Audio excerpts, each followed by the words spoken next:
श्री राधा वल्लभ लाल की जय।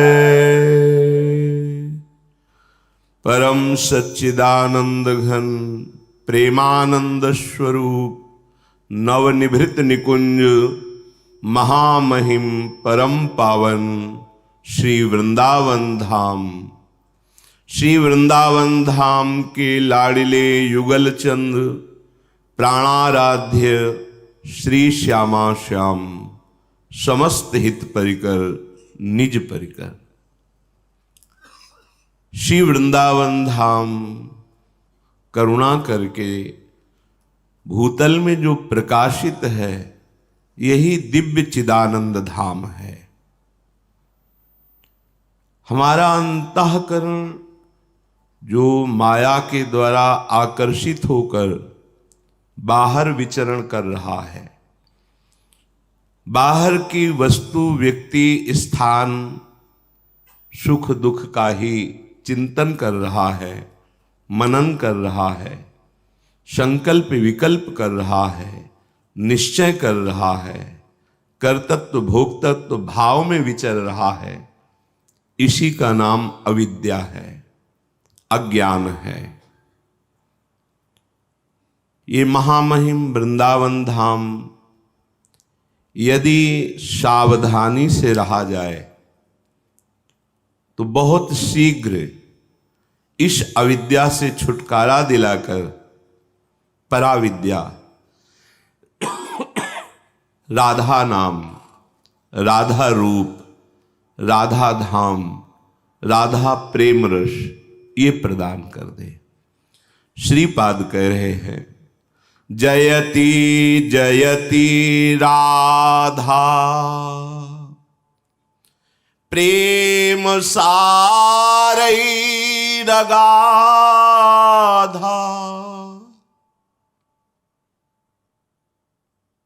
जयति जयति कृष्ण तदृशा पार तृष्ण, जयति जयति वृंदम सत्सखीनां द्वयैक्यं, जयति जयति वृंदा काननम तत्स्वधाम। जय हो जय हो। प्रेम समुद्र का सार रूप श्री राधा किशोरी की जय हो। जय हो जय हो। तदीय रस श्री प्यारी जू के चरणारविंद की सेवा रस को तदीय रस कहते हैं। हमारा मन, हमारा हृदय जब देहाभिमान भाव से रहित होकर भाव देह को प्राप्त होगा तो उसमें स्वसुख वांछा नहीं होती। देह भाव में स्वसुख वांछा की प्रबलता होती है। भाव देह में तत्सुख भाव ही केवल होता है, स्वसुख वांछा रहती ही नहीं।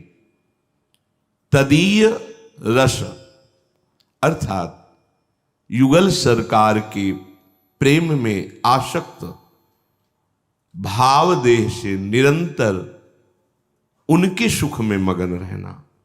ये देह भाव में, इसलिए आपको ये समझ में नहीं आएगा उनके सुख में कैसे मगन रहना। बिल्कुल उदाहरण गलत ही होगा अगर दिया जाए क्योंकि प्रभु उपमा रहित हैं। पर जैसे मां अपने इकलौते बेटे को स्नान करा के, श्रृंगारित करके, पवा के विशेष तृप्ति का अनुभव करती है। बालक का श्रृंगारित करना, उसको उत्तम उत्तम पदार्थ पवाना और हृदय में अपने शीतलता का अनुभव करना।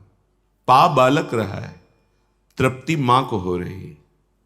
सुखपूर्वक बालक शयन कर रहा है, मां आनंद का अनुभव कर रही।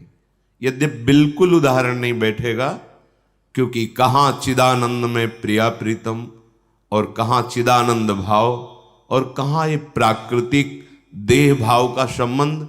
पर वैसे ही चंद्र शाखा न्याय के अनुसार कि जैसे डाल के ऊपर देखो, एक हाथ ऊपर देखो, चंद्रमा दिखाई दे रहा है, आप समझो एक वात्सल्य का इतना बड़ा भाव कि बेटा पा रहा है, हृदय शीतल हो रहा है, कहीं सुख वांछा नहीं है वात्सल्य में, मेरा बेटा कैसे सुखी हो। फिर ये तो महान भावों के ऊपर विराजमान सहचरी भाव, श्यामाजू के चरणारविंद की ऐसी अद्भुत प्रेम धारा से परम पावन हुआ हृदय, भाव देह में श्यामा श्याम को जो दुलार कर रहा है, बोले तदीय रस, अपार अगाध सुख, जिस सुख में त्रसातुर हैं सुख सिंधु श्री कृष्ण, जिस सुख में त्रसातुर हैं, प्यासे हैं आतुरता पूर्वक, अति आरती अनुरागी लंपट, भूल गई गति पलहू लगे ना।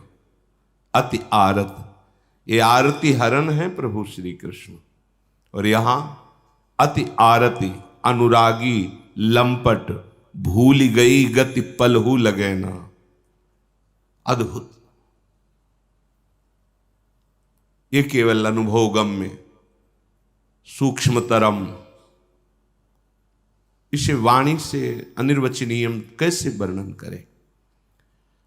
त्रसातुर श्री कृष्ण सुख सिंधु, जय हो ऐसे तदीय रस की जय हो, जिस रस के लिए रसिक शेखर श्री लालजू महाराज प्रभु अतृप्त होकर के पान करते रहते हैं।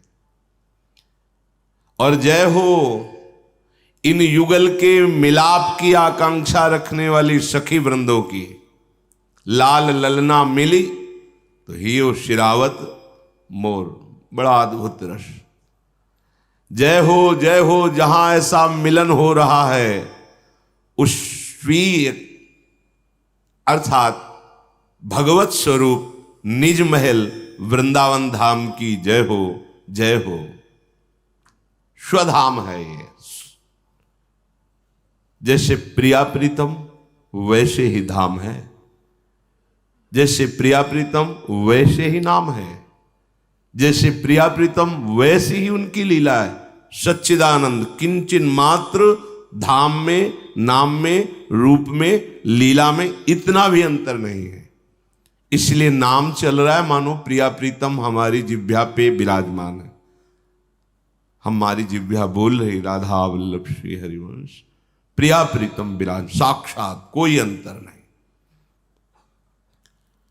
पर ये तदीय रस देहांतः करणेन्द्रियादि सकलम तीव्रानुरागान्वितः संप्राप्तैक्यमिवावहन् नवनवात्याश्चर्य कैशोरकम् धाम द्वन्द्वमतीव मोहन महु तद्गौर नील मुदा वृंदारण्य कदम्ब कुंज कुहरे कंदर्पलोलम भजे। ये वृंदावन का रस तभी अनुभव में आता है, ध्यान देकर सुनना। ये तदीय रस जिसके लिए सुख सिंधु प्रभु श्री कृष्ण स्वयं त्रसातुर हैं, मांगत लाल लाडिलो नागर प्रगट भई दिन दिन की चोरी दान दैरी। हे रसदात्री, रस समुद्र लाल जो आपसे प्रेम रस का दान मांग रहे हैं, बड़ा गूढ़ रस है ये। देहांत करणेन्द्रियादि, देह और अंतःकरण और इंद्रियादि, समस्त ज्ञानेन्द्रिय कर्मेंद्रिय स्थूल देह और सूक्ष्म देह अंतःकरण, ये सकलम तीव्रानुरागान मिथा। श्यामा श्याम के अनुराग के सिवा और सब कुछ झूठा है, ऐसा अनुभव हो जाए तो यही सत्य अनुभव है। सत्य अनुभव यही। वर्षों की प्लानिंगें चल रही हैं, भरोसा सेकंड का नहीं है। वर्तमान को भविष्य की चिंता में और भूत के पश्चाताप में अज्ञान के द्वारा हम नष्ट कर रहे हैं। भविष्य की चिंता और भूत का पश्चाताप, ऐसा हुआ, ऐसा कर लेते तो काम बन जाता है।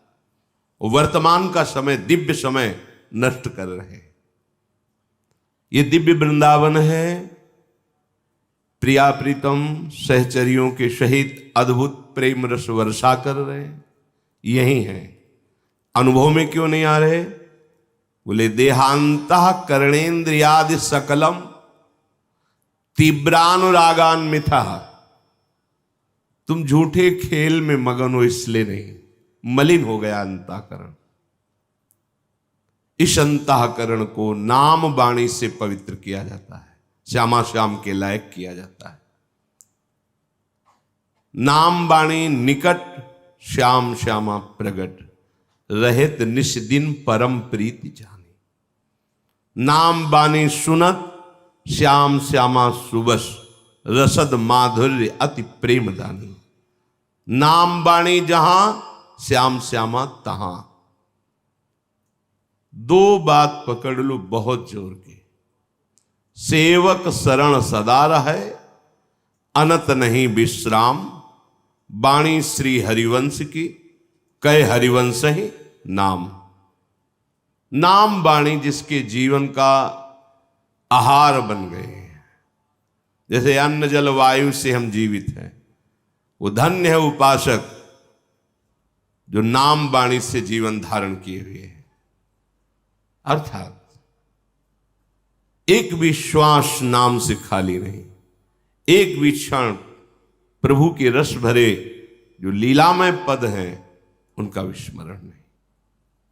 तब ये हमारा देह, इंद्री, अंतःकरण तीव्रानुरागान मिथा, अन्य सब मिथा, नहीं अच्छा लगता। ब्रह्मादिक के भोग सब विषम लागता है, क्योंकि तीव्र अनुराग का प्रादुर्भाव हो गया। संप्राप्तैक्य मिवावहन नव नवात्याश्चर्य कैशोरकम। वो सम्यक रूप से जिसका अंतःकरण, इंद्रियां, देह भी प्रिया प्रीतम को समर्पित हो गए हैं, बिक गए हैं।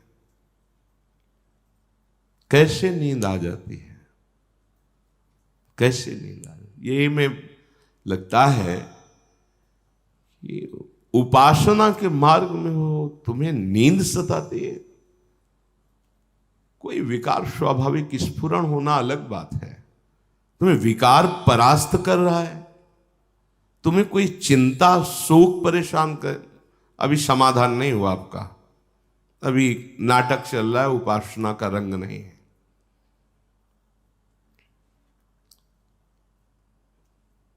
यह अंतःकरण स्वयं भगवत स्वरूप हो जाता है। चिंतन फिर करना नहीं पड़ता, रोके नहीं रुकता। अगर रोकना चाहो तो नहीं रुक सकता। गोपीजन कहती हैं कि अच्छा तो चलो, जब उसको हमारे बिना रहना आता है तो हम उसकी बात ही नहीं करते। इतना कहते ही फिर रो पड़ी, नहीं नहीं सखी, हम उनकी चर्चा करके ही तो जीवित हैं। नहीं नहीं, ये तो हम छोड़ ही नहीं पा सकती, उनकी बात के बिना तुम जी ही नहीं सकते। अब तो हम चाहें भी तो उनका चिंतन नहीं छोड़ सकती, उनकी वार्ता, यही तो हमारा जीवन। तव कथामृतम तप्त जीवन। ये नींद आदि विषय भोग आदि दोष तभी तक रहते हैं जब तक आपका लक्ष्य नहीं बना प्रिया प्रीतम की प्राप्ति। लक्ष्य बन जाएगा, सच्ची मानिए, दवाइयां खवाने पर भी असफल रहती हूं, वो नींद में नहीं ला पाती, क्योंकि जिन यंत्रों को उनको बेहोश करना है वो चैतन्य घन सच्चिदानंद प्रभु के चिंतन में ये औषधियां उस चिंतन को थोड़ी रोक सकती है। मूर्छावस्था भी भगवत चिंतन को नहीं रोक सकती। मूर्छित है फिर भी चल रहा है उसका चिदानंद सामर्थ्य, कर तुम अकर तुम अन्यथा कर तुम, सर्व समर्थ प्रभु का नाम, उनका चिंतन। मिथा अन्यम मिथा, सब कुछ झूठा है, सच्ची मानिए। कांच का एक महल है, उसमें आप खड़े हो, लाखों आपके रूप दिखाई दे रहे हैं, लेकिन दर्पण एक जैसा नहीं होना चाहिए, अलग अलग। तो किसी में विशाल रूप, किसी में भयानक रूप। शीशे देखे ना, ऐसे लंबा रूप, वैसे ऐसे, मतलब बिगड़ा हुआ बन। ये वही है, मायाकृत दर्पण में एक सच्चिदानंद का ऐसा रूप, विराट रूप जिसे कहते हैं, ये उसी का रूप है सत्य वही, और सब झूठा है। जितने दर्पण में रूप हैं वो असली रूप नहीं है, जो मध्य में विराजमान है वही सत्य है। सबके मध्य में, हृदय देश में वही सच्चिदानंद भगवान। ये जितने रूप हैं ये सब मिथा, ये परिवर्तनशील हैं। ये पहले नहीं थे, बाद में नहीं रहेंगे, बीच में भास रहे हैं। अभी कैसे समझ में आए माया कृतासक्त मन बुद्धि, तो तुम्हें कथा सी लगेगी। अगर अभी डट के भजन, जितेंद्रियता, संयम, पवित्र आहार विहार, अब इस बात समझ में आने लगेगी। ये वृंदावन चिदानंद है, प्रिया प्रीतम यही विहार कर रहे हैं। तीव्र अनुराग, इनकी तरफ तीव्र, मंद वैराग्य से काम नहीं चलता। विषय मिला तो भोग लिया, नहीं मिला तो भजन कर रहे हैं। प्रणाम योग्य है, कम से कम लगा तो है भजन, पर वो चिदानंद दर्शन करने का अधिकारी नहीं। अलग अलग स्थितियां हैं।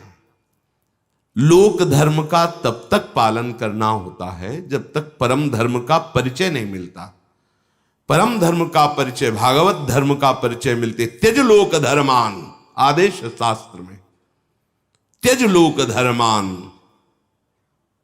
त्रैगुण विषयावेदा निस्त्रैगुण्य भवा अर्जुन, यही संकेत है। त्यज लोक धर्मान सर्वधर्मान परित्यज्य माम एकम शरणम। अब लोकई धर्म का पालन नहीं, वेदई धर्म का पालन नहीं, तो क्या जानते ही नहीं धर्म किसे कहते हैं। पशुवत आचरण, जो मनाया खा लिया, जो मनाया देख लिया, जो मनाया भोग लिया। बड़े भाग्यशाली हैं जो शास्त्र की बात समझने लगे हैं, विकारों को छोड़कर निर्विकार सुख की तरफ बढ़ने लगे हैं। पर यहां जो चर्चा हो रही है ये चिदानंद प्रेम रस की हो रही।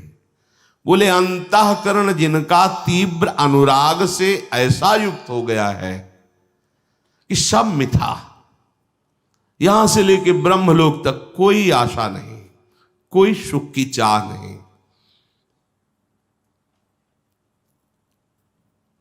ये तभी आता है, नाम जप करो, नाम जप करो, जैसे बने नाम जप करो। मान लो एक बात के लिए केवल परीक्षित जी ने कलयुग को छोड़ा, नहीं तो ऐसे सामर्थ्यशाली थे। नहीं, तुझे अपने शासन काल में मैं नहीं रहने दूंगा। पर एक बात नहीं कि जो हजारों वर्ष तपस्या करने का फल था वो केवल नाम कीर्तन से, नाम जपने से मिल जाएगा। जो हजार हजार वर्ष समाधि भगवत प्राप्ति के लिए पर्याप्त नहीं थी, वो यहां बहुत कम समय नाम जपने पर भी भगवत साक्षात्कार की योग्यता प्रकट कर देगा। इसलिए इसको रखा है। इसका महान गुण है दान धर्म अर्थात दूसरों की सेवा करते हुए और नाम जप। ये दो बातें बहुत जल्दी निष्पाप कर देंगी, बहुत जल्दी हृदय पवित्र कर। नहीं, इतने समर्थ महाराज थे कि वो बाण चढ़ा ही लिया था, तो भाग कहां तक भागेगा, मेरे भय से तू टिक नहीं सकता जब तक मेरा शासन काल है। एक महान गुण इसका देखा, यदि इस कलयुग में भगवान नाम जप लिया जाए और दूसरों को सुख पहुंचाने की भावना की जाए तो कलयुग अपना प्रभाव नहीं डाल पाएगा और उसको सहयोग करेगा। जो दसियों हजार वर्ष की तपस्या से होना असंभव था वो नाम जप से हो जाएगा। कलयुग में प्रधानता है। संप्राप्त मिवावहन नव नवात्याश्चर्य कैशोरकम। जेव ही हृदय तीव्र अनुराग से युक्त हुआ तो अब नेत्र खुल गए, ही के नयन निहा। अब वो देख रहा है, इन्हीं नयनन सब सुख देखे, अपनो जन्म सुफल करे। देख रहा है नव किशोरी नव किशोर को, जिनके चरणारविंद भगवान शिव के ध्यान में प्रकट हो जाए तो या तो अखंड समाधि लग जाती है या आनंद उन्मत्त होकर के तांडव करने लगते हैं। वो प्रभु और हमारी प्रिया जो ये दोनों गलबैयां दिए हुए निकुंज भवन से पधार रहे हैं और ये आप अपनी दृष्टि से देख रहे हैं। बिना सहचरियों की चरण रज प्रताप कृपा के कोई सुख को झेल ही नहीं सकता।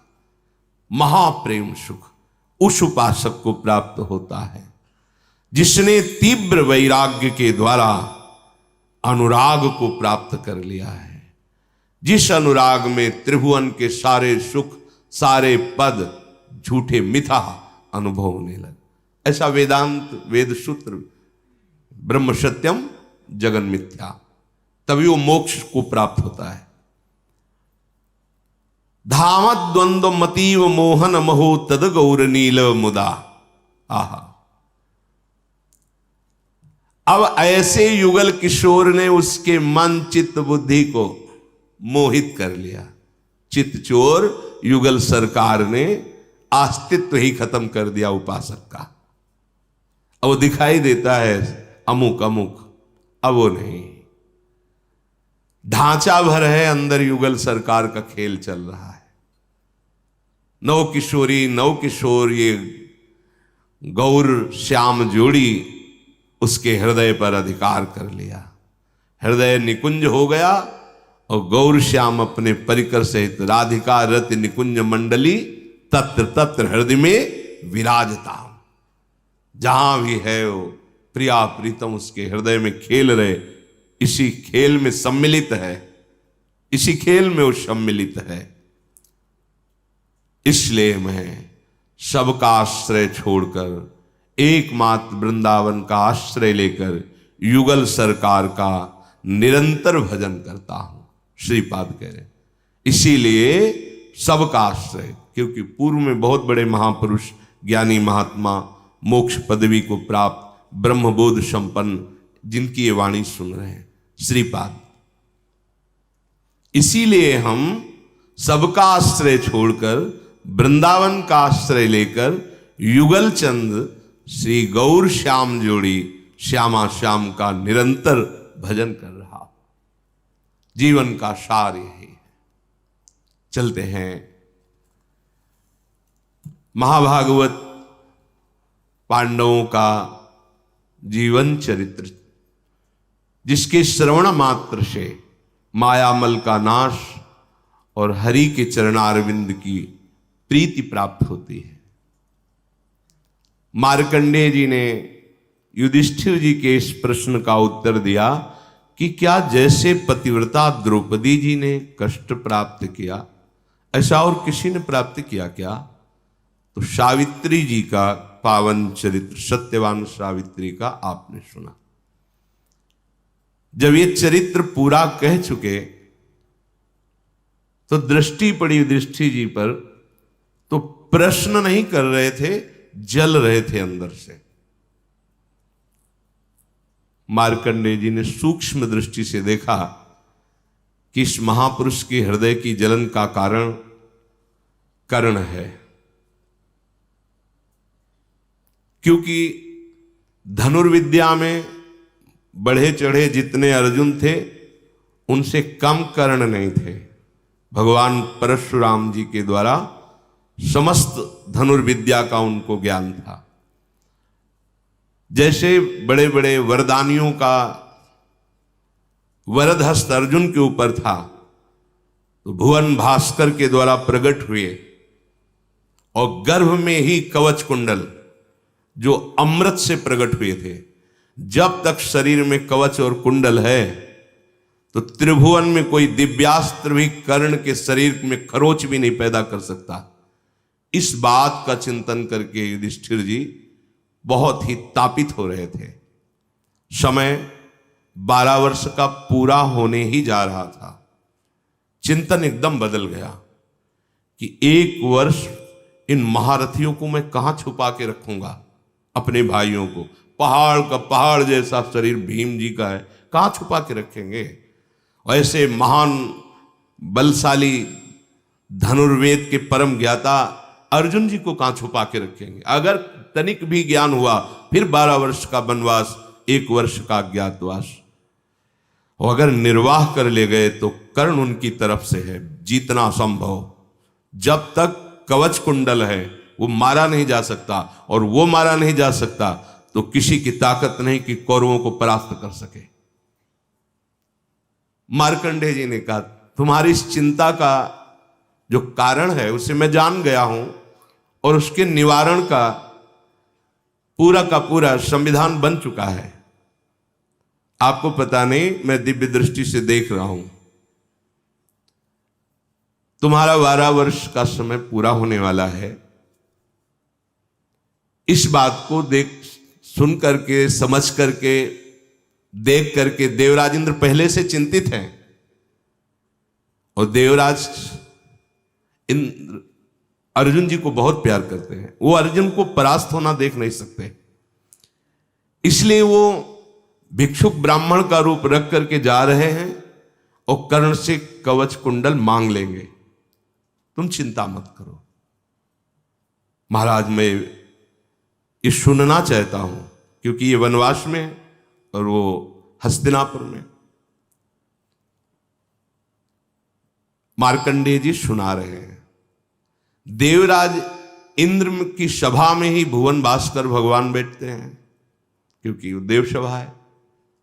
देवराज के इंद्र के मनोभाव को देखा, घबरा गए कि मेरे पुत्र का कवच कुंडल ये मांगेंगे और वो महादानी है, ना नहीं कर सकता, मारा जाएगा। और मेरा पुत्र पराभव को प्राप्त हो, ऐसा ठीक नहीं।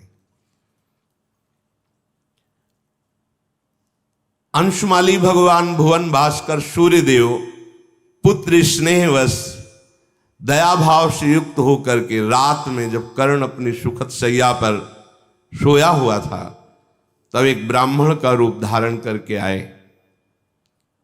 महान तेज चमक रहा है और कहा, सत्यधारियों में श्रेष्ठ कर्ण, मेरी बात सुन। मैं सौहार्दवश तुम्हारे पास आया हूं और हित की बात कह रहा हूं। देवराज इंद्र पांडवों का हित करने के लिए तुम्हारे पास भिक्षा मांगने आ रहे हैं ब्राह्मण के रूप में। वो तुम्हारे दोनों कुंडल और कवच मांगेंगे। तुम्हारी दानशीलता विश्व में प्रसिद्ध है कि तुम्हारे मुख से ना नहीं निकलता, मुझको भी पता है। और सत्पुरुषों का स्वभाव ऐसा ही होता है कि वो मांगने पर सोचते नहीं कि मेरा क्या होगा, दे ही देते हैं। बिना विचार किए दे देना तुम्हारा भी स्वभाव है। कभी तुम्हारे मुख से ना नहीं निकला है। इसी स्वभाव का लाभ लेने इंद्र आ रहे हैं। उनके मांगने पर तुम्हें नहीं देना, मेरी बात मान लो, कवच कुंडल नहीं देना। तुम प्रणाम करना, अनुनय विनय करना और मेरी बात को मान लेना। टालते रहना, वो मांगे तो उनको टालते रहना। उनसे कहना तुम्हें रत्न चाहिए और धन चाहिए, ब्राह्मण देवता तुम ले लो, पर कवच कुंडल नहीं दे सकता। कर्ण, ये मेरे द्वारा प्रदत्त किए हुए कवच कुंडल हैं, ये अमृत से प्रकट हुए हैं। जब तक ये तुम्हारे शरीर पे रहेंगे तुम अबध्य हो। ब्रह्मा की बनाई हुई सृष्टि में कोई तुम्हें नहीं मार सकता। तुम अपने कवच कुंडलों से युक्त होकर रणभूमि में निर्भय विचरोगे। यदि तुम्हें अपना जीवन प्रिय है और तुम मुझे थोड़ा भी प्यार करते हो, अनन्य भाव से सूर्य की उपासना में लगे रहते थे कर्ण, तो मेरी इस बात को मान लो। कर्ण ने पूछा, इतना प्यार दिखाने वाले आप कौन हैं? इतना प्यार कोई ब्राह्मण आके तो नहीं दे सकता जैसे आप बोल रहे हैं। कौन है? यदि उचित हो तो आप अपना परिचय दीजिए। ब्राह्मण वेश में कौन आप ऐसी अमृतमयी वाणी, हितकर वाणी कह रहे हैं? कहा, तात मैं सहस्त्रांशु तेजो में सूर्य के नाम से जाना जाता हूं। तुम हमारे भक्त हो, उपासना करते हो, तो तुम्हारा अहित हम नहीं देख सकते, तो फिर हरि कैसे देख सकते हैं अपने भक्त का हित? जिनके एक अंश से भुवन भास्कर प्रकाशित वो प्रभु। इसीलिए दृढ़ विश्वास रखो, जो हरि शरणम, तो दृढ़ विश्वास रखो, कभी कोई अमंगल नहीं हो सकता। ऐसा हम नहीं कहते कि विपत्ति नहीं आएगी, दुख, अमंगल नहीं हो सकता। कर्ण ने कहा कि तुम भगवान सूर्य हो, मेरे हित की बात कह रहे हो। प्रभु आप वरदायक देवताओं में श्रेष्ठ हैं। मैं आपसे प्रार्थना करता हूं कि मेरी बात सुनकर आप नाराज मत होना, प्रसन्न रहना। आप मेरा प्रिय करना चाहते हैं, पर मेरा व्रत, मेरा नियम, इससे मुझे कोई विचलित नहीं कर सकता। मेरा व्रत है कि जिस समय मैं आपकी आराधना कर रहा हूं, उस समय आकर मेरा कोई प्राण मांग ले, सर मांग ले, तो उसी क्षण दे दूंगा। कवच और कुंडल की बात क्या है? फिर आपने बताया त्रिभुवनपति देवराज इंद्र भिक्षुक बनकर मांगने आ रहे, अवश्य दूंगा, ना तो बोल ही नहीं सकता। मेरे जैसा सूरवीर ये जानते हुए कि देव देवेश्वर भगवान इंद्र भिक्षुक रूप से आए हैं, कवच कुंडल मांग रहे, फिर ना कैसे कह सकता हूं?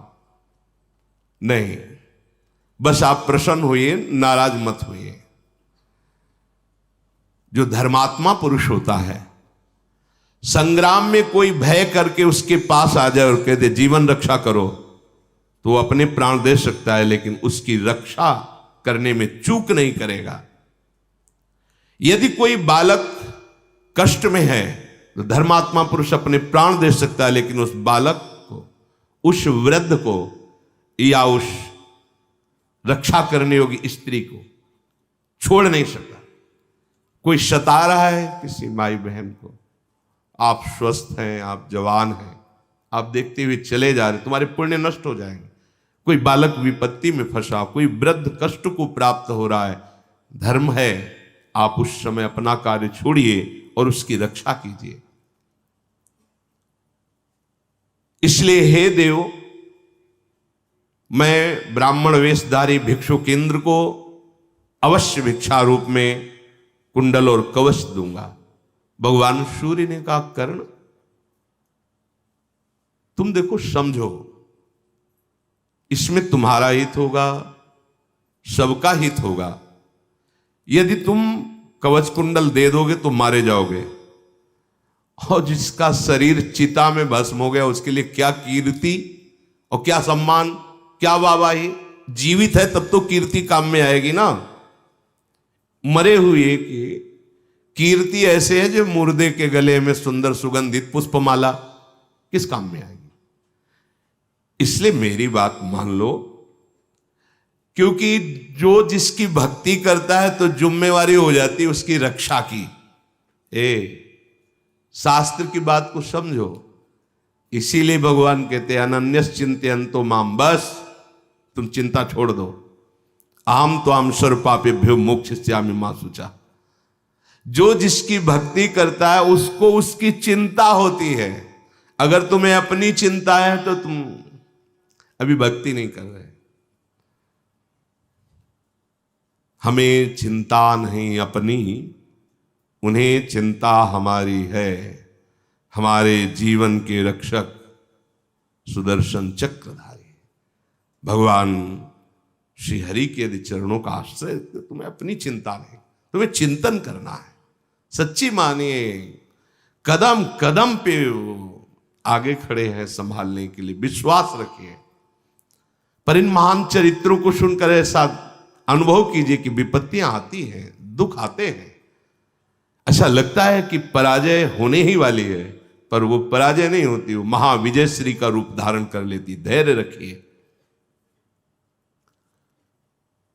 अर्जुन से तुम स्पर्धा रखते हो कि नहीं करो? हां, रखता हो। तो अर्जुन से एक दिन तुम्हें आमने सामने युद्ध करना होगा। फिर तुम गांडीव धनुषधारी अर्जुन के प्रचंड बाणों का वेग नहीं सह पाओगे यदि कवच उतार करके दे दिया तो तुम। और मैं कहता हूं कि वही तुम्हें मार देंगे, नहीं जीत पाओगे। कारण तुम जीतने की अभिलाषा से सदैव युक्त रहते हो, इसलिए मेरी बात मानना। इंद्र को मांगने पर भी कवच कुंडल न देना। कर्ण ने कहा, क्षमा कीजिए भगवान, मैं आपका अनन्य भक्त हूं। आप ये जानते हैं कि मैं त्रिभुवन में आपके समान किसी को नहीं मानता। प्रचंड रस में भुवन भास्कर, आपकी आज्ञा का पालन करना हमारा परम कर्तव्य है। कुछ भी मेरे लिए प्रिय नहीं है जो आपकी आज्ञा का मैं उल्लंघन करूं। पर प्रभु, आप जानते हैं कि जो धर्म में चलते हैं वो सब कुछ त्याग सकते हैं, पर अपने धर्म को नहीं। हे प्रचंड किरणों वाले भगवान भुवन भास्कर, मैं मस्तक रखकर आपके चरणों में प्रणाम करता हूं, क्षमा याचना करता हूं। क्षमा कीजिए। ना मुझे मृत्यु से डर है, ना मुझे किसी के बाणों से डर है। बस डर है तो ये कि कभी हमारे मुख से ये न निकल जाए कि मैं नहीं दे पाऊंगा। मुझे एक बात का डर, कोई याचक बनकर आवे और मेरे मुख से निकल जाए कि मैं नहीं दूंगा, ऐसा। आपने पांडुनंदन अर्जुन की बात कही तो भगवान, इसमें कोई दुख संताप करने की बात नहीं। बिना कुंडल और कवच के भी मैं कार्तवीर अर्जुन के समान पराक्रमी गांडीव धनुषधारी अर्जुन को जीतने की सामर्थ्य रखता हूं, बिना कवच कुंडल के भी।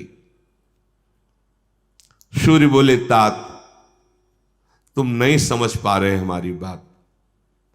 चलो ठीक है, इंद्र मांगेंगे तुम दे देना, पहले तो टालना मेरी आज्ञा। अगर वो इसी बात पे डटे हैं कि मुझे कुंडल कवच ही चाहिए, तो उनसे कह देना कि आप त्रिभुवन पति हो, दान लेना उचित नहीं लगता है, तो आप बदले में कुछ कर लो, विनिमय अदला बदली। आप मुझसे कवच और कुंडल लो, और एक उनके पास अमोघ शक्ति है, किसी पर भी प्रहार कर दिया जाए वो उसका नाश कर ही डालेगी। तुम वो शक्ति मांग लेना। आराधना करके मीठे मीठे वचनों के द्वारा वो तुम्हारे कवच कुंडल लेंगे, तो तुम आराधना करके मृद वचनों के द्वारा उनसे एक अमोघ शक्ति मांग लेना। जब इस शर्त को पक्का कर ले तभी कवच कुंडल देना। देवराज इंद्र की शक्ति तुम्हारे हाथ में होगी तो त्रिभुवन में कोई भी तुम्हारे सामने टिकने वाला नहीं। वो अमोघ शक्ति है, जिस पर प्रहार करोगे निश्चित उसका वध हो जाएगा। कर्ण एकदम जगा। ये क्या मैं देख रहा था? कौन? ये तो सत्य सा भास रहा है, स्वप्न सा तो नहीं। प्रातः काल से ही वो सूर्य आराधना में लग जाते थे। जिधर से सूर्य प्रकट हो उधर से मंत्र जाप करते हुए अर्घादि देकर से खड़े हो जाते। जब सूर्य से बिना कुछ, उस समय कोई कुछ मांग ले अदे नहीं था। ब्राह्मणों से स्वस्ति वाचन कराकर अपनी आराधना में जब भगवान सूर्य उदय हुए तो आंख मिलाई और कहा, भगवान स्वप्न में आप आए थे, आपने ऐसी ऐसी वार्ता की, क्या वो स्वप्न था या वास्तविक आपका आदेश था? भगवान सूर्यदेव ने कहा, कर्ण स्वप्न नहीं था, मैं स्वयं आया था। जो जो तुमने सुना देखा वो सत्य था। शत्रु का संहार करने वाले कर्ण वो स्वप्न नहीं, उस स्थिति में तुम्हारे इंद्रियों को स्तब्ध करके तुम्हें स्वप्न जैसा लगा, पर मैं स्वयं आया हुआ था। इंद्र आने वाला है, सावधान रहना।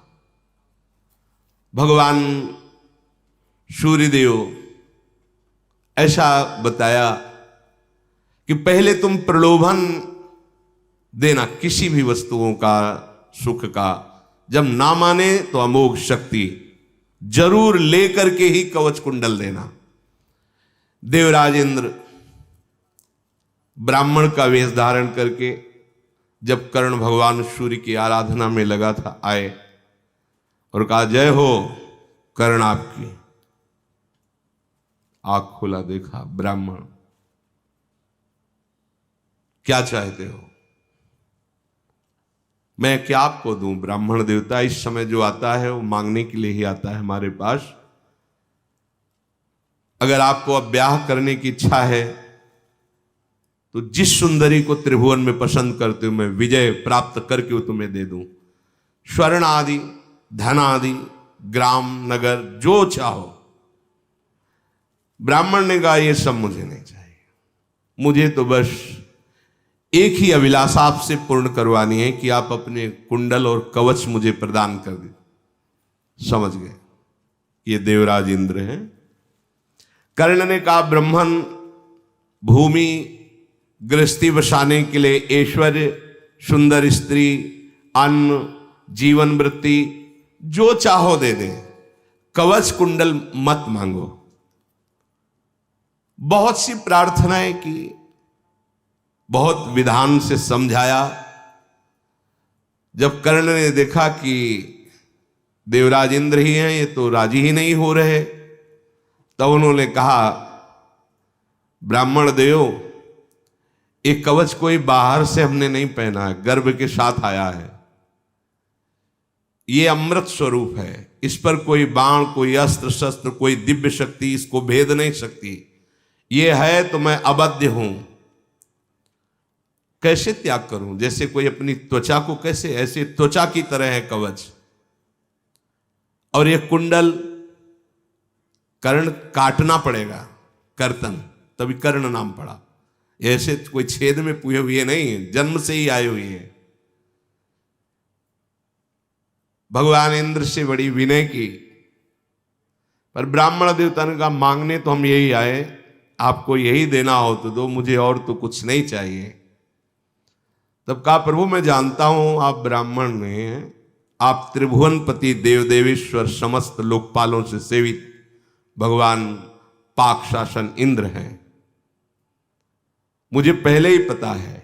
देवेंद्र आप मांगने आए, इससे बड़ा सौभाग्य हमारा क्या होगा? त्रिभुवन पति के पद पर आप मांगने आए हैं। लोग आपकी निंदा करेंगे, मैं ये नहीं चाहूंगा कि लोग आपकी निंदा करें। त्रिभुवनपति होकर मुझ मनुष्य से मांगने आप आए हैं, साक्षात देव देवेश्वर, तो आपकी भी निंदा ना हो और आप जो मांगने हैं वो आपको मिल जाए, इसलिए बदले में कुछ दे दीजिए। तो ये होगा कि अदला बदली हुई है, आपने कोई भिक्षा नहीं मांगी, इससे आपका सम्मान रह जाएगा।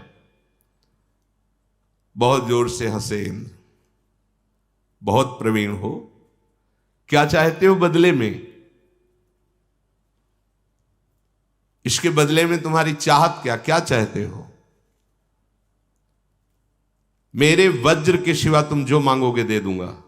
प्रधान अस्त्र इनका वज्र है, वज्र आयुध के सिवा तुम जो मांगोगे दे दूंगा। तब कर्ण ने कहा यदि आप हम पर प्रसन्न है तो अमोघ शक्ति आपके पास एक है, किसी पर त्रिभुवन में चला दे, वो व्यर्थ नहीं जाएगी, वो अमोघ ही है। लो मेरे कवच कुंडल और बदले में अमोघ शक्ति प्रदान करो। देवराज इंद्र विचार करने लगे कि अमोघ शक्ति, फिर कहा ठीक है, एकदम प्रसन्न हो गए। क्यों प्रसन्न हुए? विचार करते क्योंकि विचार किया कि ये अमोघ शक्ति यदि अर्जुन पर चला दी तो काम तो वो करेगी, अमोघ है ना। पर प्रसन्नता इस बात की है कि जिसके हरि रक्षक है तो अमोघ शक्ति क्या कर पाएगी, इसलिए प्रसन्न हो गए। कर्ण, तुम मुझे अपने दोनों कुंडल और कवच दो, फिर मेरी ये शक्ति ग्रहण करो। दैत्यों का संहार करते समय जब मैंने इस शक्ति का प्रयोग किया है तो ये सैकड़ों सहस्त्रों सैनिकों को एक साथ मारकर पुनः हमारे हाथ में आ जाती है। एक बार के लिए दूंगा, किसी पर भी प्रहार कर सकते हो, इसके बाद तुरंत मेरे पास आ जाएगी। कर्ण बोले बस एक बार की ही जरूरत है मुझे, और सबके लिए तो मैं भारी हूं ही, केवल हमारा एक शत्रु है जिस पे मुझे संशय रहता है। कवच कुंडल तुम ले लो तो अमोघ शक्ति हमें दे दो। मुझे सदा उसी प्रतापी महान बलशाली से आंतरिक भय रहता है। इंद्र ने कहा रणभूमि में गर्जना करने वाले उस महान प्रतापी को तुम जो लक्ष्य करके मांग रहे हो तो तुम्हें पता होना चाहिए उसका रक्षक कौन है। यमाहुर्वेद विद्वांसु वरार्हमपराजितम नारायणम चिंत्यम च तेन कृष्णेन रक्षते। हे कर्ण, जिनको आंतरिक लक्ष्य करके तुम अमोघ शक्ति मांग रहे हो, पता है अपराजित हरि, जिनके अंश से भगवान नारायण उन श्री कृष्ण के द्वारा वो वीर सुरक्षित है। कोई ऐसी शक्ति पैदा ही नहीं हुई कि जिसकी रक्षा हरि करते हैं उसको वो बेध सके। देवराज इंद्र ने कहा। कर्ण बोला उसकी तुम चिंता मत करो, बस एक बार एक वीर को मारने के लिए शक्ति मुझे दो, मैं उस प्रतापी के ऊपर इसी शक्ति का प्रयोग करूंगा, और ये अमोघ है, देखते हैं हरि कैसे बचाते हैं। बड़े लीला बिहारी है, आगे प्रसंग आएगा। ऐसा घटोत्कच को प्रेरित कर दिया कि बस मरने वाला ही कर्ण है। अब उसे लगा कोई कुछ काम नहीं, बाण तो उसके लिए ऐसे थे जैसे तिनके शरीर में घुसते हैं, कोई भी अस्त्र पैर जहां रखता सैनिकों के दल को कुचलता हुआ। अब कर्ण को लगा बस मरा, अमोघ शक्ति उसके ऊपर, बचा लिया हरि ने। अर्जुन के लिए जो शक्ति रखी थी घटोत्कच में पूरी करवा। आगे प्रसंग में आएंगे। इंद्र ने कहा कर्ण, ये मत सोचना कि तुम्हारा कवच जब तुम उधेड़ोगे तो तुम्हारी त्वचा और मांस से युक्त है, तुम्हारा स्वरूप विकृत हो जाएगा। नहीं, क्योंकि तुम महान दान कर रहे हो, इसलिए तुम्हारा सूर्य के समान तेजस्वी शरीर और हो जाएगा। कर्ण, तुम अपने पिता को जैसे तेजस्वी देखते हो वैसे ही तुम्हारा तेजमय शरीर हो जाएगा। पर ध्यान रखना, ये शक्ति कभी निर्बल पर मत छोड़ देना। कोई दूसरा अस्त्र जब तक है तब तक मत छोड़ देना, यदि छोड़ोगे तो मेरे पास आ जाएगी। अगर तुम मर्यादा के विरुद्ध छोड़ोगे तो तुम्हारा ही नाश कर देगी। यह अमोघ शक्ति है। कर्ण बोला देवेंद्र, आप जैसा नियम बता रहे हैं उसी अवस्था में मैं इस शक्ति का संधान करूंगा, जब मेरे पास कोई अस्त्र शस्त्र नहीं रहेंगे और प्राण संकट की अवस्था होगी और सामने वाला महावीर होगा, तभी मैं इस शक्ति का प्रयोग करूंगा। तदनंतर मुस्कुराते हुए अपने शरीर को काट करके उस कवच को निकाला जिससे रक्त बह रहा था। फिर अपने कान काट करके कुंडल प्रदान किए, इसीलिए उनका नाम कर्ण हुआ, कर्तन क्रिया के कारण। देवता लोग पुष्प बरसाते हुए कर्ण के ऊपर उसकी जय कहने लगेगी। ऐसा दानी जानता है कि मारा जाऊंगा, ये हटा तो, पर ना शब्द नहीं निकालने का धर्म है तो है।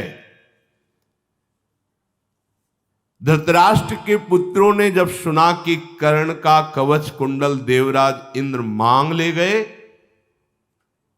तब वो सब उदास हो गए, क्योंकि इन्हीं के बल पर थे। और ये जब मार्कंडेय जी से युधिष्ठिर सुना कि उसका कवच कुंडल देवराज इंद्र ले गए, तो हृदय शीतल हो गया कि अब अर्जुन को ये कर्ण नहीं मार सकेगा। मार्कंडेय जी ने यथावत ये बात सुनाई। ये चर्चा समाप्त होने वाली ही थी कि एक ब्राह्मण रोता हुआ आया द्वैत वन में। काम्यक वन से जब 12 वर्ष पूरे होने को तो द्वैत वन में आ गए और आके बोला, महाराज महाराज मेरी रक्षा कीजिए। युधिष्ठिर ने कहा, क्या, कौन सा था आपके पास? तो आसपास कोई है नहीं, किसका भय आपको? बोलो, मैं जो यज्ञ करता हूं ना, तो अरण्य मंथन करके अग्नि उत्पन्न करता हूं, वो मैंने एक वृक्ष में टांग दी थी ऐसे, और एक हिरन आया, वो सींग ऐसे खुजलाने लगा। मेरी अरण्य मंथन की जो मथानी लकड़ी है वो दोनों उसमें फंस के चली गई। अब मैं कैसे अपनी दिनचर्या करूंगा, यज्ञ हवन आदि? और मैं मृग को देखा वो जा रहा है। तत्काल रक्षा के लिए पांचों भाई दौड़े, पर मृग तो ऐसी छलांग लगता, कभी इधर कभी उधर। धनुर्धारी अर्जुन, युधिष्ठिर, भीम, नकुल, सहदेव, ये पांचों चारों तरफ से घेर रहे हैं, पर वो अलौकिक मृग कभी इस दिशा में दिखाई कभी उस दिशा में, ना तो किसी का बाण लग रहा है, ना कोई उसे घेर पा रहा है। बहुत भगाया, बहुत थकाया इन पांचों महावीरों को, बहुत दूर निकल गए जंगल में। ऐसी प्यास लगने लगी कि लगा कि अब तो प्राण ही निकल जाएंगे अगर पानी नहीं मिलेगा। और अचानक देखा कि ना पद चिन्ह है, ना मृग दिखाई दे रहा, हो गायब हो गया, आसपास से घेरे हुए थे। बहुत दुखी हो गए। मृग का भी पता नहीं लगा, ब्राह्मण की सेवा भी नहीं बनी, और प्यास से हमें लगता है प्राण निकल जाएंगे, क्योंकि बहुत दौड़ाया उसने। गहन वन में प्यास से पीड़ित होकर एक बरगद वृक्ष के नीचे पांचों महावीर बैठ गए। नकुल ने अत्यंत दुखी होकर के कहा कि भैया, हमारे कुल में अर्थात पांडव वंश में कभी किसी ने कोई अधर्म किया हो ऐसा तो नहीं, कभी किसी लोभ में आकर के धर्म का नाश किया गया हो ऐसा नहीं। तो हमने तो सुना है कि जब धर्म का नाश किया जाता है तभी असफलता मिलती है, दुख मिलता है, विपत्ति मिलती है। फिर हमको ऐसे संकट क्यों पड़ रहे हैं? इतने बलशाली भीम, इतने धनुर्धारी अर्जुन, धर्मात्मा, और हम ऐसी विपत्तियों में फंस जाते हैं बार बार। आप इस पर प्रकाश डालिए कि हमने क्या ऐसा अपराध किया। महाराज युधिष्ठिर ने कहा, नापदामस्ति मर्यादा न निमित्तम न कारणम धर्मस्तु विभज्यत्यर्थमुभयो पुण्य पापयो। भाइयों, विपत्ति, आपत्ति, दुख ये सीमा में नहीं है, असीम है। ये आज के नहीं है, ये पहले का किया हुआ पाप है। वही एकांतिक में कई बार बताया, आज आप ठीक से चल रहे हो लेकिन पीछे का पाप आपको, वो आज दुख पहुंचाएगा, उसका फल आ रहा है। नाम जप करते हुए उसको सह लो। ऐसा ना सोचो कि आज जो आप धर्म से चल रहे हो, भजन कर रहे हो, दूसरे की सेवा कर रहे हो, आपको दुख क्यों मिलता है। कह रहे धर्मस्तुम विभज्यत्यर्थ मुभयो पुण्य पापयो। कभी पुण्य तो सुखद आया, कभी पाप तो भारी विपत्ति, दुख, संकट आया। आज आप ठीक से चल रहे हो तो आज का परिणाम आपको आगे मिलेगा, आप भगवत प्राप्त हो जाओगे, आप महान सुखी हो जाओगे। पर पूर्व के पाप के परिणाम में आपको विचलित नहीं होना। धर्मराज ने ऐसा उपदेश किया। महाराज युधिष्ठिर के ऐसा कहने पर नकुल ने कहा कि जल तो दिखाई नहीं दे रहा, पर प्यास से हम सबके गले सूख रहे हैं, हमें पहले पानी की व्यवस्था करनी चाहिए, फिर उस मृग की खोज करेंगे। युधिष्ठिर जी ने कहा नकुल जी से, देखो वृक्ष पे चढ़ के देखो, जहां जल होता है वहां जल के पक्षियों की आवाज आती रहती, सारस आदि। आसपास कहीं कोई पक्षी उड़ के वहां जा रहा है या कोई ऐसे जलचर जीव की आवाज। नकुल एक बड़े से पेड़ पे चढ़कर बोले, हाँ हाँ, आगे कुछ दूर पर बहुत घने वृक्ष हैं और सारसों की आवाज सुनाई दे रही है, वहां जरूर जलाशय होगा, ऐसा हमारा अनुमान है। सत्य का पालन करने वाले महाराज युधिष्ठिर ने नकुल से कहा, जाओ ये जो तरकस रखने का, बाण रखने का जो है, उसको ले जाओ, उसमें पानी भर के लाना, तुम पी लेना, फिर हम सब पी लेंगे। नकुल ने बहुत अच्छा कह करके वहां गए। बड़ा ही दिव्य सरोवर, बड़े सुंदर सुंदर वृक्ष, पक्षी चहचहा रहे हैं, बड़ी प्रसन्नता हुई। जे ही सरोवर के नजदीक झुके पानी के लिए आवाज आई, सावधान, मातात साहसम कारशीर मम पूर्व परिग्रहा प्रश्नानुक्त्वा तुमाद्रे ततः पिब हरस्व च। सावधान, इस सरोवर का जल मेरे अधिकार में है, पी मत लेना, पहले मेरे प्रश्नों का उत्तर दो, फिर पानी पियो और ले जाओ। नकुल ने आसपास देखा, कोई आवाज केवल सुनाई दे रही थी, कोई था नहीं, और मृदु शीतल जल जे ही पियाते हुए मूर्छित होकर प्राणहीन होकर गिर गए।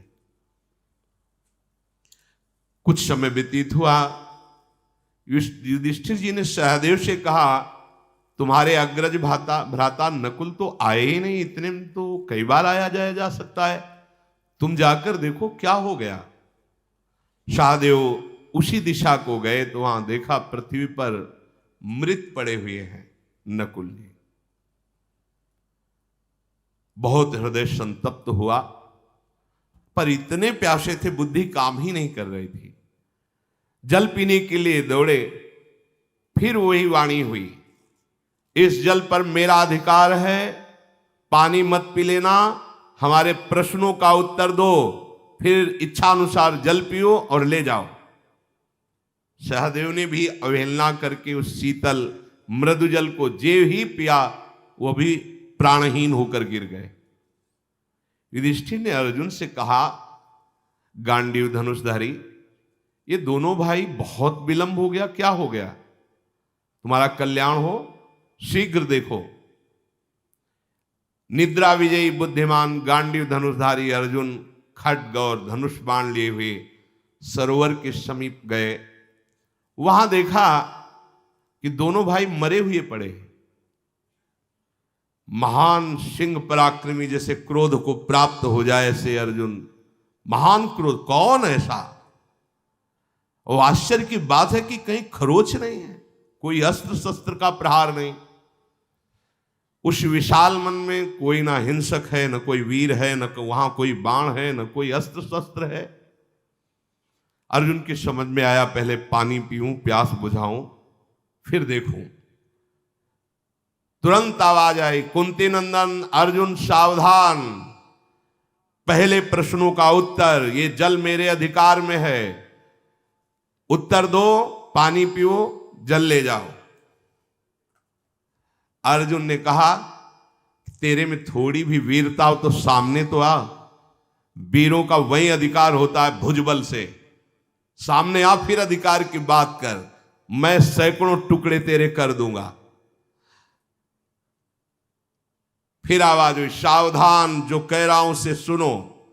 तो अर्जुन को शब्द वेद कला का ज्ञान था, तत्काल दिशा विदिशाओं को बाणों से पाट दिया, कोई फायदा नहीं। आवाज बंद। अर्जुन जल पीने के लिए, जे ही जल पीने के लिए, उन्होंने कहा कि देखो तुम्हारे बाणों से मेरे ऊपर कोई प्रभाव नहीं पड़ा, फिर कह रहा हूं पहले प्रश्नों का उत्तर दो, सावधान, अगर बिना उत्तर दिए जल पियोगे मर जाओगे।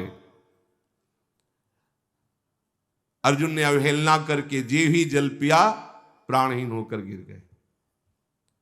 काफी समय होने पर भीमसेन से कहा, वृकोदर ऐसा क्या है कि जो जाता है वापस आता ही नहीं, शीघ्र जाओ देखो क्या है। बहुत अच्छा कहकर भीमसेन वहां गए, देखा कि ये क्या, ऐसा कौन पराक्रमी पैदा हो गया कि इन महावीरों को मार डाले, पर कोई घाव नहीं, कोई चोट नहीं। बहुत चिंतित हो गए। हमें लगता है कि अब कोई महान युद्ध होगा, पहले जल पी लेता हूं। तो जे ही जल पीने के लिए आवाज आई, भीमसेन सावधान, जल तब पीजिएगा जब मेरे प्रश्नों का उत्तर दे दीजिएगा। भीमसेन, कौन उत्तर, किसका उत्तर? जे ही जल पिया प्राणहीन होकर वो भी गिर गए। युधिष्ठिर जी देखा चारों अभी तक नहीं आए। पक्षियों का समुदाय जिधर कोलाहल कर रहा था, युधिष्ठिर जी वहां बड़े बड़े सुंदर सुंदर वृक्षावली। आगे देखा सरोवर, वहां देखा चारों भाई प्राणहीन, भीम अर्जुन नकुल सहदेव। युधिष्ठिर जी बैठ गए और विचार करने लगे कि लोकपालों की भी सामर्थ्य नहीं कि मेरे भाइयों को मार सके, ऐसा कौन हो, क्या हो गया ऐसा? अर्जुन का धनुष गांडी ऐसे पड़ा है, बाण ऐसे पड़े हैं, गरम गरम लंबी सांसें खींचते हुए हर भाई के नजदीक बैठते हैं, पूरे शरीर का निरीक्षण करते हैं। कहा, उठो भीम, तुमने प्रतिज्ञा की थी कि मैं युद्ध में गदा से दुर्योधन की जांग तोड़ूंगा। तुम्हारा हृदय और तुम्हारे वचन सत्य पे स्थित रहते हैं, तुम्हें कौन गिरा सकता है? अरे गांडीव धनुषधारी अर्जुन, देखो मुझे कुछ कुछ भय लगने लगा है। कौन ऐसा वीर है जो तुम्हें मार सकता है?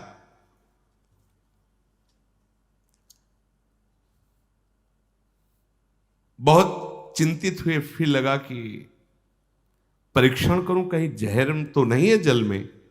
वो तो चक्रवर्ती सम्राट पद पर रह चुके, हर ज्ञान है उनको। शरीर का परीक्षण किया चारों भाइयों के, जहर का कोई भी अंश नहीं दिखाई दिया। पक्षियों को पीते हुए देखा, वो मर नहीं रहे। कोई अस्त्र शस्त्र नहीं, आसपास कोई योद्धा नहीं। एकदम दिमाग थक गया। उन्होंने सोचा जल पी लूं, फिर बैठ के विचार करूं आखिरकार क्या है। जे ही जल पीने के लिए गए, आवाज आई, सावधान। रुक गए। प्रणाम, जिसकी आवाज है उसको प्रणाम। ये है धर्मराज, जिसकी ये आवाज है उसको प्रणाम। मैं सेवक हूं आपका और विनय पूर्वक पूछता हूं कि आप कौन हैं और मेरे भाइयों द्वारा ऐसा क्या अपराध हुआ जो आपने इनको मारा। कठोर वाणी में आवाज हुई, मैं जलचर पक्षी हूं, यहां वास करता हूं, इस जल पर मेरा अधिकार है। ये जबरदस्ती पी रहे थे इसलिए मैंने इनको मार दिया। नहीं नहीं, इस जलचर जीव में इतनी सामर्थ्य नहीं कि मेरे भाइयों को मार सके। आप कौन हैं? अच्छा, तो जानना चाहते हो? मैं महान बलशाली महान तेजस्वी यक्ष हूं, किसी की कोई सामर्थ्य मुझे परास्त नहीं कर सकती। देखो मेरी तरफ देखो, इस वृक्ष के ऊपर मैं प्रकट हो रहा हूं। एक लंबा ताड़ का वृक्ष, उसमें देखा मानो साक्षात भुवन भास्कर या तेजोमयी अग्नि प्रकाशित हो गए हो। ऐसा विशाल शरीर तेजोमय एक यक्ष प्रकट हुआ। मैंने मारा है तुम्हारे भाइयों को, बार बार रोक रहा था कि मेरे प्रश्नों का उत्तर दो फिर जल पियो। कोई माना नहीं, मैंने मार दिया। युधिष्ठिर जी ने कहा, मैं ये स्वीकार करता हूं कि आपके जल अधिकार में है, और मैं प्रशंसा भी करता हूं आपकी कि आप प्रश्न करके उत्तर पाना चाहते हैं और पहले आपने कहा है। ये गलती हुई हमारे भाइयों से। मैं आपकी प्रशंसा करता हूं कि आप ठीक हैं, आप गलत नहीं हैं, आपके अधिकार में जल है। आपने प्रश्न किया कि मैं जो कहूं उसका उत्तर दो, नहीं दिया, अपराध है, उनकी गलती है। अब आपके हर प्रश्न का उत्तर मैं दूंगा। आप प्रश्न कीजिए, क्या प्रश्न है आपका? सूर्य को कौन ऊपर उठाता है? उसके चारों ओर कौन चलता है? अस्त कौन कराता है? और वो किसमें प्रतिष्ठित है? युधिष्ठिर ने कहा ब्रह्म सूर्य को ऊपर उठाता है। ब्रह्म शक्ति, उसी के तेज से वो तेजोमान है। विभूतियों में भगवान वर्णन करते हैं अपने को। चारों ओर दिव्य देवता जो ब्रह्म शक्ति से युक्त हैं चलते हैं। ब्रह्म स्वरूप धर्म ही काल रूप से उसे अस्त करता है और सत्य में उसकी प्रतिष्ठा होती है। तो बताइए, श्रोत्री किसे कहते हैं? महत् पद किसको कहते हैं? किनके द्वारा प्राप्त किया जाता है? द्वितीयवान कौन होता है और बुद्धिमान कौन माना जाता है? युधिष्ठिर जी ने कहा जो वेद शास्त्र पुराणों को श्रवण करते रहते हैं उन्हें श्रोत्री कहते हैं। जो वेद शास्त्रों का श्रवण करके लक्ष्य निश्चय कर लेते हैं कि भगवत प्राप्ति, तत्वबोध यही जीवन का परम लक्ष्य है, वो महान से महान कष्ट को सहकर भी भजन में लगे रहते, वही महत् पद को प्राप्त होते। तप के द्वारा उस महान पद को प्राप्त किया जाता है। और द्वितीयवान अर्थात दूसरा अपना सगा मित्र कौन है? ये प्रश्न, द्वितीयवान कौन है? तो द्वितीयवान जो धैर्य को अपना मित्र बना लेता है वही द्वितीयवान है। विचलित ना होना, चाहे जितनी जैसी भी कष्ट की परिस्थिति हो, अपने मार्ग से विचलित ना होना, उसे धैर्यवान, वो दूसरा हमारा मित्र है, ऐसा। और बुद्धिमान किसे कहते हैं? जो गुरुजनों की सेवा में रहता है उसको बुद्धिमान, वही वास्तविक बुद्धि को प्राप्त होता है जो गुरुजनों की सेवा में रहता है। यक्ष ने कहा देवत्व क्या है? सत्पुरुषों का धर्म क्या है? मनुष्य भाव क्या है? और असत पुरुषों का सा आचरण क्या है? युधिष्ठिर जी ने कहा जो शास्त्रों का स्वाध्याय करके उस पर चलते हैं उसे देवत्व कहते हैं। जैसा शास्त्र, तस्मात् शास्त्रम प्रमाणम ते कार्याकार्यो व्यवस्थित हो, शास्त्र के अनुसार आचरण होने चाहिए, मनमानी नहीं, वो देवत्व है। और जो कष्ट सहते हुए, धर्म का पालन करते हुए सत्पुरुषों का सेवन करते हैं वो धर्म में स्थित होते हैं, वही धर्म है। और सब एक बात से, जो मनुष्यत्व का भाव है, मरने से डरते रहते हैं। सबका एक बड़ा भय है, मर जाऊंगा, सबको। और जो दूसरों की निंदा करता है वो असत पुरुष है। सबसे बड़ा असत आचरण है दूसरों की निंदा करना। यक्ष ने पूछा खेती करने वालों के लिए श्रेष्ठ वस्तु क्या है? बोने वालों के लिए श्रेष्ठ क्या है? प्रतिष्ठा प्राप्त धनियों के लिए कौन सी वस्तु श्रेष्ठ है? संतानोत्पादन करने वालों के लिए क्या श्रेष्ठ है? युधिष्ठिर जी ने कहा खेती करने वालों के लिए अनुकूल वर्षा श्रेष्ठ है। बिखेरने वालों में उत्तम बीज श्रेष्ठ है। और प्रतिष्ठा प्राप्त धनियों को सर्वश्रेष्ठ है साधु सेवा, गौ सेवा, असहायों की सेवा। वयोवृद्ध हैं, भूखे प्यासे, बीमार हैं, गौ सेवा, ये धन है तो सर्वश्रेष्ठ धन वही है, सो धन धन्य प्रथम गति जाकी।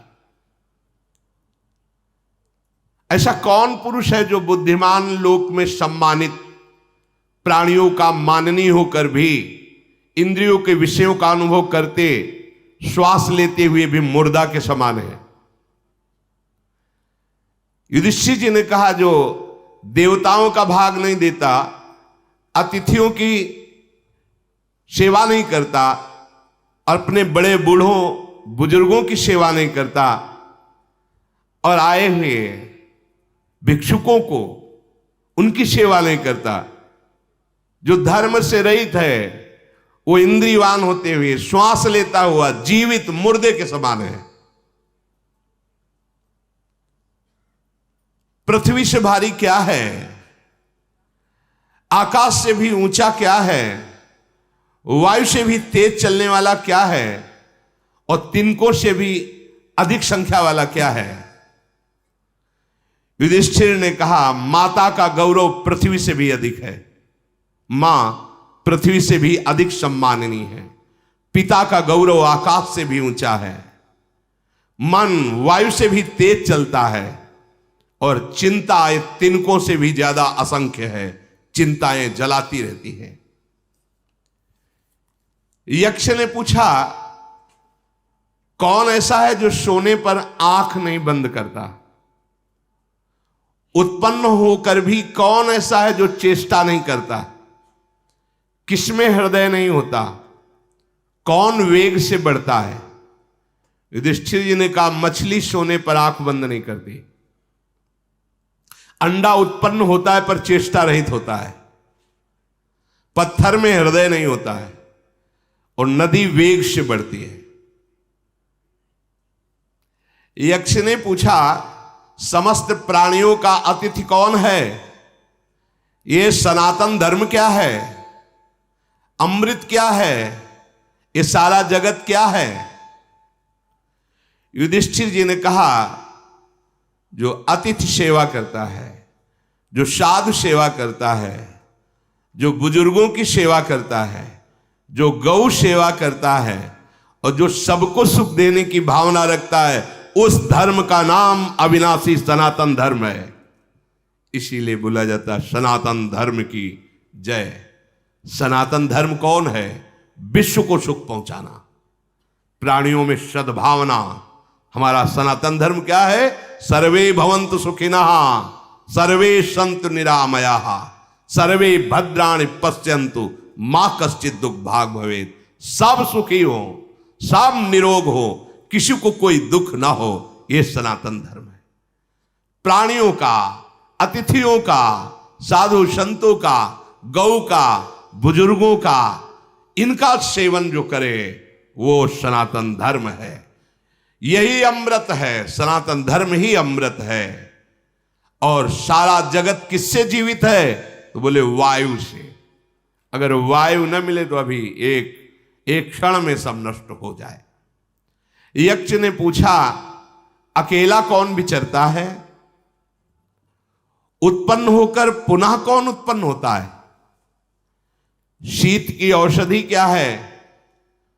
और सबसे बड़ा क्षेत्र क्या है? युधिष्ठिर ने कहा, भगवान सूर्य अकेले विचरते हैं, पूरे जगत को प्रकाशित करते हैं। एक बार जन्म लेकर बार बार जन्म चंद्रमा लेता है, अमावस्या के बाद फिर शुरू होता प्रतिपदा द्वितीय। शीत का निवारण अग्नि से होता है, और पृथ्वी से बड़ा और कोई नहीं, भारी आयात। यक्ष ने पूछा, धर्म क्या है? यश क्या है? स्वर्ग क्या है? सुख क्या है? युधिष्ठिर ने कहा, सम्यक रूप से शास्त्रों का ज्ञान होना यह धर्म है। जानते हो नहीं क्या करना चाहिए, क्या नहीं करना चाहिए। इसीलिए पहले गुरुकुलों में बालकों को भेजा जाता था, फिर गृहस्थी विरक्ति का मार्ग चयन करो। पहले जानो कि शास्त्र धर्म किसे कहते हैं, अधर्म किसे कहते हैं। धर्म का मुख्य स्थान है दक्षता, शास्त्र प्रवीणता, शास्त्रों का ज्ञान होना। और यश का मुख्य स्थान है दान। जो आपके पास है दूसरों की सेवा में लगाने की, ये बहुत गुप्त बात है। धनी होना चाहते पर दूसरे के धन को छीन के कभी नहीं हो सकते।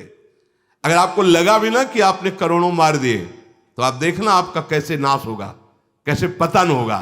देखते रह जाओगे और जलते रह जाओगे। और आपके पास 4 रोटी है, आप एक भूखे को खिला दो, फिर आप देखो कैसे आपको बढ़ता है। पक्का इस पर विश्वास कीजिए।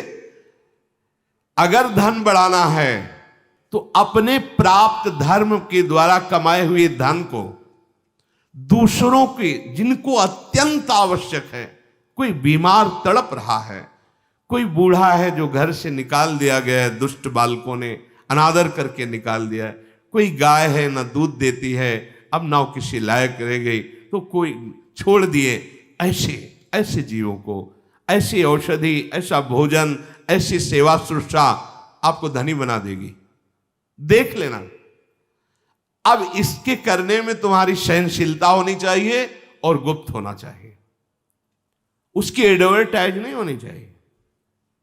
कि देखो, धर्म करने का आदेश है कितने के लिए? आपके पास जितना है उससे, मांग के करने के लिए नहीं कहा गया कि आप उसको छपवाएं। आपके पास 4 रोटी है ना, आप उसमें से एक की भूख बनाओ अपने अंदर और एक दूसरे को पवा दो। फिर देखो, बिना मांगे सबका दाता विश्वंभर वो देख रहा है, ऐसी व्यवस्था कर देगा। अगर वो किसी को भेजेगा पाने के लिए तो पवाने के लिए भी भेज देगा। विश्वास रखो। मांगना जांचना तो ठीक नहीं है। धर्म मांग के नहीं होता, धर्म जितना आपके पास है उससे होता है। मुद्गल ऋषि का चरित्र पीछे सुनाया था ना, सतुआ यज्ञ शिलोंच वृत्ति से किया। एक साल भर के लिए शिलोंच व्रत वो खा गए एक महात्मा। उनसे जो झड़ा उसमें एक नेवला निकल गया तो आधा स्वर्ण का हो गया। तो जब राजसू यज्ञ हुई महाराज युधिष्ठिर की, तो उसमें लौट रहा था, वो कह रहा था मुद्गल ऋषि की सतुआ यज्ञ से बढ़कर ये राजसू यज्ञ नहीं। तो भगवान ने पूछा ऐसा कैसे? बोले महाराज ऐसा। तब शिलोंच वृत्ति, एक गरीब आदमी है, एक गाय एक बछिया, ऐसे अगर वो एक बछिया का भी दान कर देता है तो एक राजा के द्वारा दी हुई स्वर्ण से मढ़ी हुई करोड़ों गौएं उस बछिया की समानता नहीं कर सकते। तुम्हारे पास जो है धर्म पूर्वक कमाया हुआ, उसी से बिना किसी प्रयास के अनायास आई हुई प्राप्त सेवा को कर दो। अनायास अचानक तुम्हें कोई व्यक्ति मिल गया भूखा है, चलो भाई आज हम नहीं पाते हैं, आज आपको पवा देते हैं। ये धर्म कहता। धर्म ये नहीं कहता दूसरे से छीन कर या मांग कर, नहीं नहीं, बिल्कुल नहीं। मांग करके कोई धर्म करने की बात नहीं है, मांगने की बात नहीं। तुम्हारे पास जो है आप देख लेना। आप कपड़ा पहने हो, एक साल ओढ़े हो, दूसरा सर्दी से कांप रहा है, आप अपनी शाल उतार कर दे दो। मांगने की या किसी से सहयोग की जरूरत, आप देखना अगर दूसरा कभी कोई जरूरत पड़ेगी तो वो इतनी व्यवस्था कर देगा कि आपको भी ठंड नहीं लगेगी और आप दूसरों को, वो देख रहा है। बिल्कुल असली बात समझ लीजिए, इसे धर्म कहते हैं। यही आपको यश, पवित्रता और भगवत मार्ग प्रदान करेगा। जो भगवत प्राप्त महात्मा है उनसे यही सुना है, आपके धर्म की कमाई से अतिथि सेवा, साधु सेवा, गौ सेवा, जगत सेवा, वो आपको भगवत मार्ग प्रदान करेगी। और गंदे आचरणों से कमाया हुआ धन कभी मंगल कर ही नहीं सकता। खून पसीने की कमाओ और 1 रुपया का नमक लेकर किसी संत समुदाय में दे दो, वो दाल में डाल देंगे ना, सब्जी में, पूरे भंडारे सब संतों, 1 रुपये में भंडारा हो गया।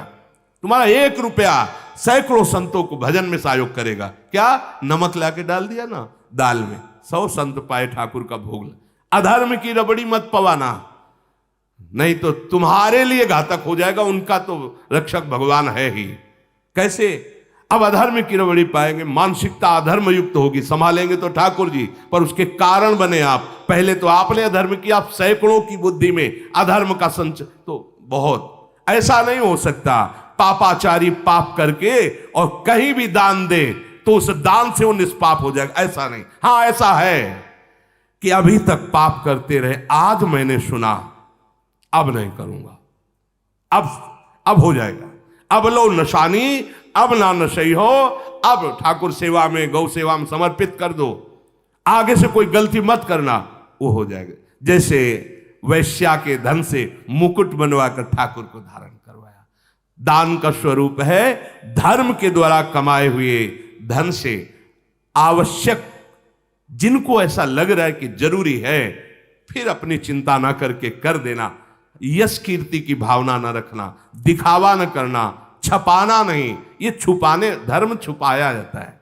जैसे हम माला भी जपते हैं तो छुपा के जपते हैं, अंदर कोई भी भगवत भजन ध्यान साधन वो अपने सुख के लिए करते, मंगल के लिए करते, उसको ऐसी भावना नहीं कि हम ठाकुर श्रृंगार करते तो चार लोग वाह वाह करें, इसलिए नहीं, हमारे ठाकुर जी से। अब हम बहुत संख्या में जन हैं, प्रभु के चरण सेवक, तो आपस में बैठकर करते हैं, सबको सुख मिले, ऐसी वाहवाही मिले, क्या श्रद्धा, क्या गायन, क्या, वो नहीं, भाव गलत हो जाएगा। सुख देने की भावना से, भगवत भाव से किया हुआ कार्य वो भगवत प्राप्ति का हेतु होता है। यश आदि प्राप्ति के लिए करने वाला तो तत्काल उसका प्रभाव नष्ट हो जाता है, धर्म पूर्वक चला जाए। कुछ ऐसे आगे और महान प्रश्न है जिनका युधिष्ठिर जी उत्तर देंगे। श्री राधा वल्लभ लाल की।